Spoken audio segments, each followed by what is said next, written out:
2030 대담한 미래 제1장 기본 미래 제2 외환위기 거쳐 잃어버린 10년으로 2020년의 한국판 잃어버린 10년 인간은 위기를 겪을 때 눈앞의 위기만 잘 견뎌내면 곧 밝은 내일을 맞이할 수 있을 것으로 생각한다. 과연 그럴까? 실제로 그랬다면 인간은 왜 수많은 위기를 반복해서 겪어왔을까? 2008년 미국의 서브프라임 모기지 사태 이후 전 세계는 유럽발 금융위기, 중국의 부동산 경기 침체, 미국의 재정 적자 위기 등을 겪으며 전 세계적 경련 현상을 지속해서 겪고 있다.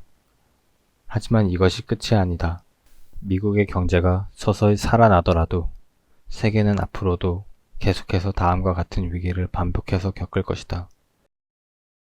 한국의 제2의 외환위기, 동남아 버블, 남미의 버블, 신성장 산업들의 반복적인 버블 붕괴, 패스트나 H5N1과 같은 치사율 60에서 80%가 넘는 대규모 전염병 발발에 대한 공포, 항생제의 내성을 보이는 슈퍼박테리아의 습격, 지구 생태계 파괴로 인한 각종 질병의 빈번한 발병과 전염병의 세계화, 지구온난화로 인한 심각한 기후변화와 자연의 대재앙. 우리는 이와 같은 전 세계적 재앙이 반복적으로 닥치는 미래를 통과해야 한다. 시간이 갈수록 이런 재앙이 일어나는 시기가 가까워지고 있다. 그런데 더 큰 문제는 다가오고 있는 더 큰 위기와 위협에 대한 사람들의 무관심이다. 무관심을 넘어 오만하기까지 하다. 미래의 재앙이 엄청난 충격을 주면서 그 모습을 드러내고 피할 수 없는 순간이 되면 현재의 오만과 무관심은 공포로 바뀔 것이다. 정부와 제도권은 그때야 비로소 비상대책을 마련한다고 부산을 떨 것이다. 하지만 그때는 위기와 위협을 통제할 타이밍을 놓친 상황에게 비상대책을 마련해도 소용이 없을 것이다. 지금은 통제의 가능성이 남아있지만 시간을 지체하면 감당하기 어려운 재앙으로 돌변할 문제들이 국내외 산적해 있다. 유일한 해법은 미리 파악하고 대비하는 것이다. 미래 연구와 예측 기법을 통해 다가오는 위기와 위협을 예측하고 이대로 간다면 무슨 일이 일어날 가능성이 가장 큰지를 알아내야 한다. 지금부터 5년 후 나타날 한국의 기본 미래는 잃어버린 10년이다. 기본 미래란 현재의 시스템이 크게 바뀌지 않는 채 지속된다면 일어날 가능성이 가장 높은 미래다. 지금의 사회, 기술, 경제, 환경, 제도, 정치, 영성, 심리에서의 흐름이 큰 변화 없이 지속된다고 가정할 때 일어날 확률이 70에서 80% 이상 되는 미래이다. 기본 미래는 미래에 관한 의사결정을 할 때 최우선 순위로 고려해야 할 상황이다. 한국판 잃어버린 10년, 이것이 우리의 서글픈 미래이다. 이를 피부에 와닿게 표현하면 5에서 15년 이내에 국내 30대 그룹 중에서 15개 이상 사라진다는 말이다. 이 점만큼은 예측이 아니라 확실하게 예언할 수 있다. 산업주의 시대의 패러다임에서는 기업의 평균 생존 기간이 대략 30년 정도였다. 한국의 제조업 평균 수명은 23.9년이다. 지금은 변화의 속도가 더 빨라져서 기존 산업은 20년, IT 산업은 10년을 넘기기 어렵다. 따라서 모든 기업은 10에서 20년 이내에 성장의 한계를 맞게 된다. 필자는 이것을 생존의 변곡점이라고 부른다. 기업이 이 생존의 변곡점에 이르기 전에 기존 시스템의 한계를 극복해내지 못하면 쇠락을 맞게 된다. 그런데 시스템의 한계를 극복하고 새로운 성장을 위한 새로운 시스템을 구축하는 것은 생각보다 훨씬 어렵다. 마누라만 빼고 모든 것을 다 바꾸어야 가능한 일이기 때문이다.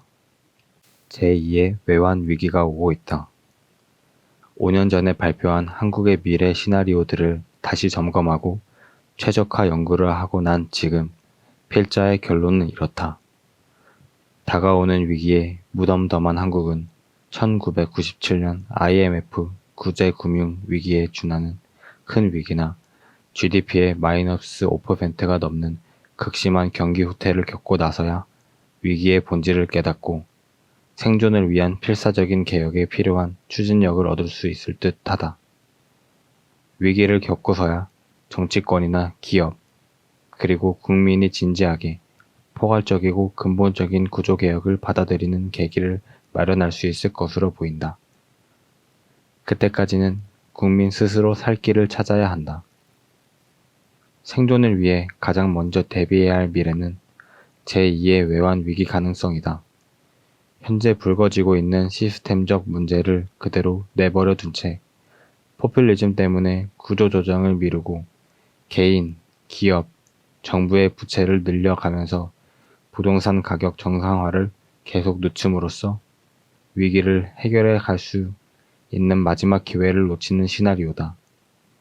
그렇게 되면 한순간에 모든 문제가 한꺼번에 터지게 된다. 더는 버틸 수 없는 상황에 물린 부동산 거품이 한꺼번에 터지면서 급격하게 환율을 밀어 올리게 되면 제2의 외환 위기를 피할 수 없다. 이 시나리오가 현실이 된다면 최악에는 한국은 되살아날 수 있는 마지막 동력까지 상실할 수 있다. 일본이 바로 그런 경우다. 일본은 부동산 버블 붕괴가 가시화되자 거대 기업과 금융권을 살리기 위해 공적 자금을 쏟아부으면서 버텼다. 그 결과로 정부 부채가 10년 만에 GDP 대비 34%에서 198%까지 커졌다. 그렇다고 부동산 버블 붕괴를 막지도 못했다. 결국 어쩔 수 없이 구조조정을 단행했고 그 이후 조금씩 잃어버린 10년의 후유증에서 벗어나기 시작했다. 그러는 동안 일본은 너무도 많은 것을 잃었다. 한국도 일본과 비슷한 위기를 만날 때마다 정부가 잘못된 정책을 펴거나 때늦은 정책을 펼 가능성이 크다. 2010년 초만 해도 이미 한국 정부는 미분양 아파트를 5조 원어치나 사주었다. 이런 과정을 통해 정부의 빚은 늘어나고 국가 전체의 기초 체력은 약해진다. 2010년 기준으로 정부가 공식적으로 인정한 국가 채무 비율은 33.8%였다. 이는 OECD 회원국 평균 53.8%보다 낮았다. 하지만 경제는 상대적이며 동시에 상황과 맞물려 변화하기 때문에 국가 채무 비율이 안정적이라고 단정해서는 안 된다. 2010년 삼성경제연구소가 국가 채무의 적정 비율이라는 보고서를 통해 밝힌 한국의 적정 국가 채무 비율은 GDP 대비 62% 수준이었다. 적정 국가 채무란 세입을 통해 이자 상환이 가능한 수준으로 국가 채무 비율이 유지되는 선을 말한다. 이 용어가 뜻하는 바는 재정 수지나 경상 수지를 통해 국가의 수입이 계속 늘어나면 국가의 부채가 계속 늘어나더라도 안전하지만 거꾸로 수입이 줄어드는 상황이라면 부채의 규모가 줄지 않더라도 부도 위기로 몰릴 수 있다는 말이다. 그렇기 때문에 국가의 적정 채무 비율이 GDP의 60% 이내면 무조건 안전하다는 식으로 말해서는 안 된다. 모든 것이 국가별 상황과 경기 변동의 맥락에서 상대적으로 결정되기 때문이다. 마치 개인이 빚을 5천만 원 지고 있어도 연봉 1억 원의 안정적 직장에 다닐 때는 전혀 위험하지 않지만 만약 회사가 안 좋아 연봉이 삭감되거나 실직을 하게 되면 갑자기 파산할 수 있는 것과 같은 이치다. 적정한 국가 부채의 한도가 어디까지인가에 관한 기준은 논란의 여지가 있다. 국내 부채인지 대외 부채인지, 부채의 구조는 어떤지, 단기 부채가 많은지 장기 부채가 많은지, 평균 대출 금리가 어떻게 되는지, 국가의 발전 정도가 어떤지 등에 따라 부채 한도의 기준은 달라질 수 있다. 이런 이유 때문에 부채의 한도를 설정하는 것이 무의미하다고 주장하는 학자도 있다. 독일의 경제학가 고트프리프 폼파 그의 말에 따르면 좀 더 현실적이다. 한도가 어디인지는 아무도 모른다. 하지만 그 한도에 도달했는지는 누구나 안다. 1993년 유엔의 국민 개정 체계 SNA 기준으로 할 때 한국은 2030년으로부터 국가 채무가 GDP 대비 67.8%를 넘어서게 되지만 적정 채무 비율은 펀더멘털의 악화로 오히려 58% 수준으로 하락할 것이다. 2050년경에 되면 적정 부채 비율은 52%대로 추락할 것이다. 반대로 채무 비율과 재정 적자 규모는 닥쳐올 시스템적 문제 때문에 지금보다 훨씬 더 높아질 것이다. 이런 경고에도 먼 미래의 일이기 때문에 지금은 안심해도 된다는 생각이 지배적이다. 정말 그럴까? 이런 상황에서 박근혜 정부에서는 기초노령연금의 확대 실시, 개인 비제 원금을 탕감해주는 국민행복기금을 시행하고 있다. 또한 대선 때 약속했던 지역공약 105개 이행을 위한 124조 원의 비용 중에서 최소 40에서 50조 원을 추가로 부담해야 한다. 부채 규모가 커질수록 국민의 경제적 부담을 키워서 세금 부담, 자산시장 활성화, 노동 투입, 저축, 투자 등 많은 경제 성장의 요인들에 영향을 끼친다. 우리나라 정부의 부채 계산이 2014년이면 다른 나라들처럼 중앙은행과 공기업을 포함하는 2008년에 새롭게 강화된 유엔의 국민 개정 체계를 기준으로 바뀐다. 새로 바뀐 규정을 적용하면 국가 채무는 2012년 발표치인 468조 원보다 많은 957조 원 정도로 곧바로 재조정이 된다. 국내 총생산 대비 75.3%에 해당하는 규모다. 이는 일본, 이탈리아, 미국, 프랑스 등보다는 적지만 구제금융을 받고 부도가 난 상황은 다름없는 스페인과 비슷한 수치다. 우리나라의 가계부채도 GDP 대비 96%를 넘어섰다. 참고로 부동산 버블이 붕괴된 미국의 2008년 가계부채 비율은 GDP 대비 96%였고 이탈리아는 122%였다. 일본은 부동산 버블 붕괴 시기인 1992년 가계부채 비율이 63.2%에 불과했다.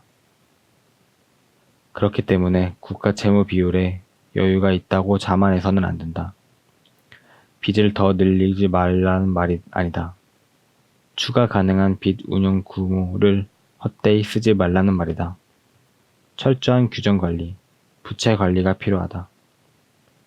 재정 규율을 지금보다 더 강화해서 국가 채무, 재정 후지, 지출 등에 관한 구체적인 목표를 설정하고 철저하게 관리해야 한다. 신용도의 여력이 있을 때 금리가 높은 단기 국채보다는 금리가 상대적으로 낮은 국가 국채를 발행해서 국가 채무를 조절해야 한다. 과거 이런 문제를 내버려 두다가 외환위기를 맞았다. 그 이후에도 1997년부터 2010년까지 14년 연속으로 국가 채무가 연평균 17.6%씩 늘어났다. 이 추세를 바꾸지 않으면 한국 경제는 완전히 침몰할 수 있다. 2009년 10월 그리스의 해당 연도 재정 적자 규모가 12.7%이고 국가 채무가 GDP 대비 120%를 넘는다는 사실이 알려지면서 그리스를 포함한 남유럽 국가들의 연쇄 위기가 시작됐음을 명심해야 한다.